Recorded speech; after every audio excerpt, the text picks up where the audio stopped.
Assalamualaikum warahmatullahi wabarakatuh. Sahabat Kepoin Islam yang beriman, di antara nabi dan rasul yang wajib diketahui, salah satunya terdapat Nabi Ilyas alaihi salam. Setelah menyebut kisah Musa dan Harun dalam surah As-Saffat, Allah Subhanahu wa taala berfirman, "Dan sungguh Ilyas benar-benar termasuk salah seorang rasul. Ingatlah ketika dia berkata kepada kaumnya, 'Mengapa kamu tidak bertakwa? Patutkah kamu menyembah Ba'la dan kamu tinggalkan Allah sebaik-baik pencipta, yaitu Allah Rabbmu dan Rabb nenek moyangmu yang terdahulu?' Tetapi mereka mendustakannya atau Ilyas, maka sungguh mereka akan diseret ke neraka, kecuali hamba-hamba Allah yang disucikan dari dosa. Dan kami abadikan untuk Ilyas atau pujian di kalangan orang-orang yang datang kemudian. Selamat sejahtera bagi Ilyas. Demikianlah kami memberi balasan kepada orang-orang yang berbuat baik. Sungguh dia termasuk hamba-hamba kami yang beriman." Quran Surah As-Saffat ayat 123-132. Ulama nasab menyebutkan ia adalah Ilyas An-Nashibi. Yang lain menyebut Ilyas bin Yasin bin Fanhas bin Aizar bin Harun. Yang lain menyebut Ilyas bin Azir bin Aizar bin Harun bin Imran. Mereka menyatakan Ilyas diutus kepada penduduk Ba'laba, sebelah barat Damaskus. Ilyas menyeru mereka kepada Allah Azza wa Jalla, meninggalkan penyembahan berhala yang mereka sebut Ba'la. Menurut salah satu pendapat, mereka menyembah seorang wanita bernama Ba'la. Pendapat pertama sahih.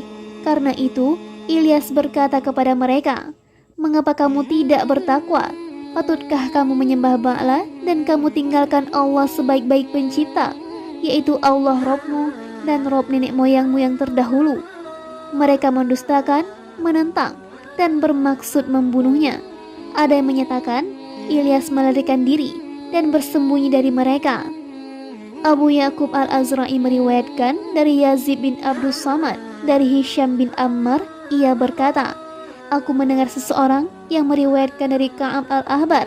Ia berkata, Ilyas bersembunyi dari raja kaumnya di dalam sebuah gua di bawah wilayah Dam selama 10 tahun, hingga Allah membinasakan raja tersebut dan kedudukannya diganti yang lain. Ilyas kemudian mendatangi raja baru tersebut dan menawarkan Islam padanya.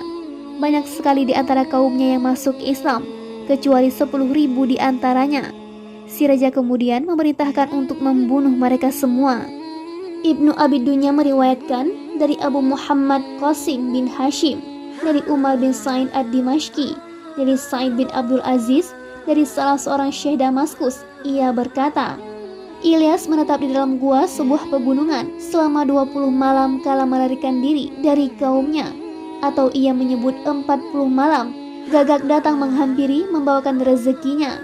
Muhammad bin Sa'id, sekretaris Al-Waqidi, meriwayatkan, Hisham bin Muhammad bin Sa'id Al-Kalbi bercerita kepada kami dari ayahnya.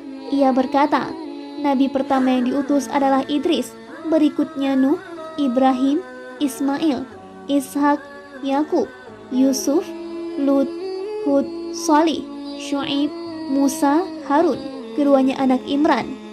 Ilyas An-Nashabi bin Azir bin Harun bin Imran bin Qahis bin Lawi bin Yakub bin Ishak bin Ibrahim. Seperti itulah yang ia sampaikan. Dan urutan para nabi ini perlu dikaji lebih jauh. Makhul meriwayatkan dari Ka'ab, ada 4 nabi yang masih hidup. 2 di antaranya di bumi, Ilyas dan Khidir. 2 lagi di langit, Idris dan Isa. Sebelumnya, sudah kami sebutkan pendapat yang menyatakan bahwa Ilyas dan Khidir bertemu setiap bulan Ramadan di Baitul Maqdis, dan keduanya menunaikan haji setiap tahun, meminum air Zam-Zam sekali tegukan yang cukup untuk menahan lapar dan dahaga hingga tahun ke depan. Juga telah kami sebutkan suatu hadis yang menyebutkan keduanya bertemu di Arafah setiap tahun, dan telah kami jelaskan semua riwayat tersebut tidak sahih.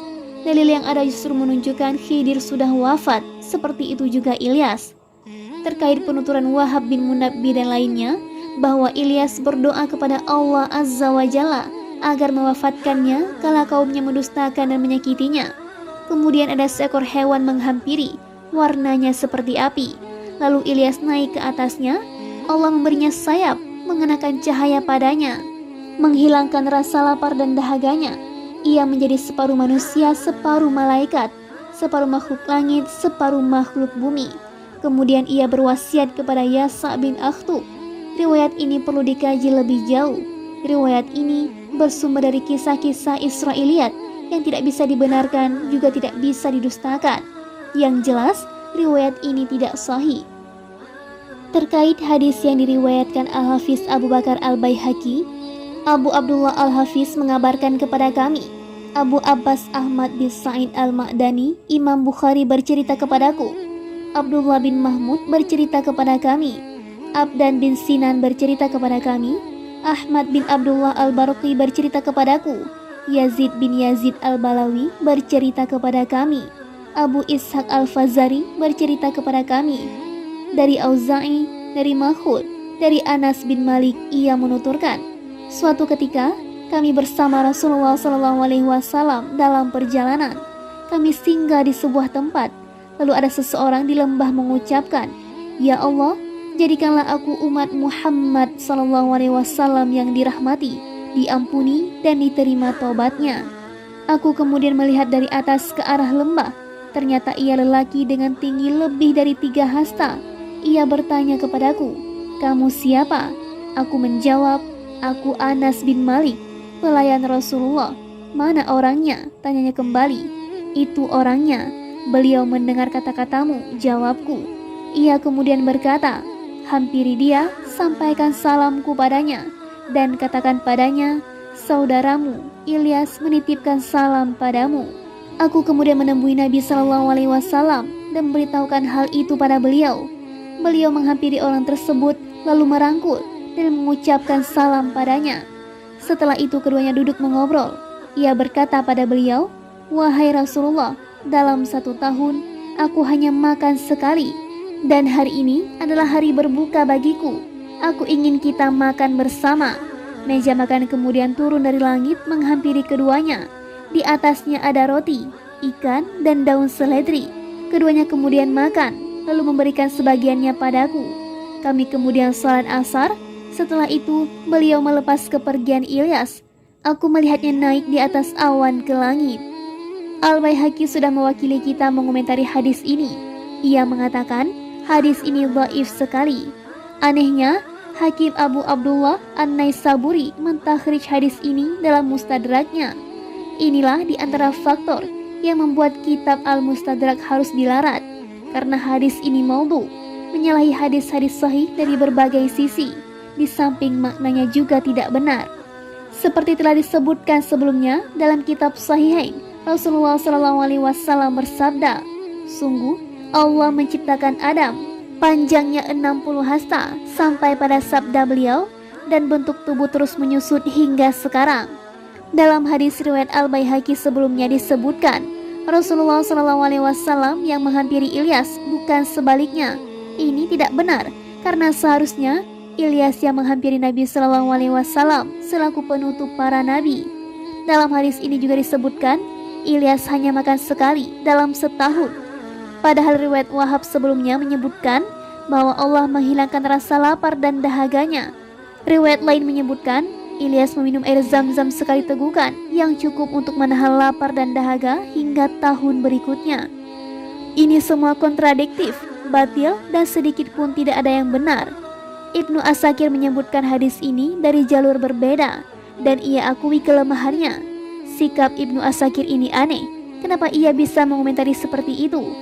Padahal ia menyebutkan hadis ini dari jalur Husain bin Arafah, dari Hani bin Hasan, dari Baqiyah, dari Auza'i, dari Mahul, dari Wathilah, dari Ibnu Asqa. Lalu Ibnu Asakir menyebut riwayat ini secara panjang lebar. Di antara isinya menyebutkan, saat perang Tabuk, Rasulullah SAW mengutus Anas bin Malik dan Huzaifah bin Yaman untuk menghampiri Ilyas. Keduanya mengatakan, tubuhnya 2 atau 3 hasta lebih tinggi dari kami. Ia tidak bisa datang menemui beliau agar tidak membuat unta takut. Riwayat ini juga menyebutkan, saat Ilyas berkumpul dengan Rasulullah SAW, keduanya memakan makanan surga. Ilyas berkata, Aku hanya makan sekali dalam 40 hari. Di atas meja makan yang diturunkan dari langit ada roti, anggur, pisang, kurma muda dan sayuran kecuali bawang. Juga disebutkan Rasulullah bertanya tentang Khidir pada Ilyas. Ilyas menjawab, aku bertemu dengannya pada tahun pertama. Ia berkata padaku, kau akan bertemu dengannya atau Nabi SAW sebelumku, maka sampaikan salamku padanya. Dengan asumsi hadis ini sahih, Khidir dan Ilyas, jika memang keduanya masih hidup, baru bertemu Nabi pada tahun 9 Hijriah. Ini tidak benar menurut syariat. Di samping hadis ini juga maudhu. Ibnu Asakir menyebutkan sejumlah riwayat terkait orang-orang yang pernah bertemu Ilyas. Semua riwayat ini tidak memuaskan karena sanad-sanadnya dhaif atau karena perawi-perawi sanadnya tidak diketahui. Di antara yang terbaik adalah riwayat Abu Bakar bin Abi Dunya berikut. Bishr bin Mu'az bercerita kepadaku, Hammad bin Waqid bercerita kepada kami. Dari Thabit, ia berkata, suatu ketika aku bersama Mus'ab bin Zubair di tengah-tengah rakyat Kufah. Aku kemudian masuk ke sebuah kebun lalu salat 2 rakaat. Aku membaca Ha-Mim. Diturunkan kitab ini atau Al-Quran dari Allah yang Maha Perkasa lagi Maha Mengetahui, yang mengampuni dosa dan menerima taubat lagi keras hukumannya, yang mempunyai karunia. Quran Surah Ghafir ayat 1 sampai dengan 3. Tiba-tiba ada seseorang dari belakangku. Ia mengendarai keledai berwarna kelabu, mengenakan selimut Yaman. Ia kemudian berkata padaku, jika kau membaca yang mengampuni dosa, ucapkan, wahai yang mengampuni dosa, ampunilah dosanya. Saat kau membaca yang menerima tobat, ucapkan, wahai yang menerima tobat, terimalah tobatku. Saat kau membaca yang keras hukumannya, ucapkan, wahai yang keras hukumannya, janganlah engkau menghukumku. Dan saat kau membaca yang mempunyai karunia, ucapkan, wahai yang memiliki karunia, limpahkan rahmatmu padaku. Aku kemudian menoleh, namun tak ada siapapun. Aku kemudian keluar dari kebun dan bertanya, apa tadi ada seseorang naik keledai kelabu, mengenakan selimut Yaman, melintas di hadapan kalian? Tidak ada siapa-siapa yang lewat, jawab mereka. Menurut mereka, dia tidak lain adalah Ilyas. Firman-Nya, tetapi mereka mendustakannya atau Ilyas, maka sungguh mereka akan diseret ke neraka. Quran Surah As-Saffat ayat 127, yaitu untuk disiksa, entah di dunia dan akhirat atau di akhirat saja. Pendapat pertama lebih kuat menurut penjelasan para mufassir dan ahli sejarah. Firman-Nya, kecuali hamba-hamba Allah yang disucikan dari dosa. Quran Surah As-Saffat ayat 127, yaitu kecuali orang yang beriman di antara mereka. Firman-Nya, dan kami abadikan untuk Ilyas pujian di kalangan orang-orang yang datang kemudian. Quran Surah As-Saffat ayat 127, yaitu kami abadikan nama mereka untuk orang-orang yang datang kemudian. Ia selalu disebut-sebut dengan baik. Karena itu Allah Subhanahu wa Ta'ala berfirman, selamat sejahtera bagi Ilyas. Quran Surah As-Saffat ayat 127, yaitu salam sejahtera bagi Ilyas. Orang Arab kadang menyertakan huruf nun di belakang nama, menggantikan huruf terakhir seperti Ismail menjadi Ismain, Israel menjadi Israin, Ilyas menjadi Ilyasin. Diriwayatkan dari Ibnu Mas'ud melalui jalur Ishaq dari Ubaidah bin Rabi'ah. Dari Ibnu Mas'ud, ia mengatakan Ilyas adalah Idris. Pendapat ini juga dianut Dahak bin Muzahib, juga disampaikan Qatadah dan Muhammad bin Ishaq. Yang benar, Ilyas bukan Idris, seperti yang telah dijelaskan sebelumnya. Wallahu a'lam.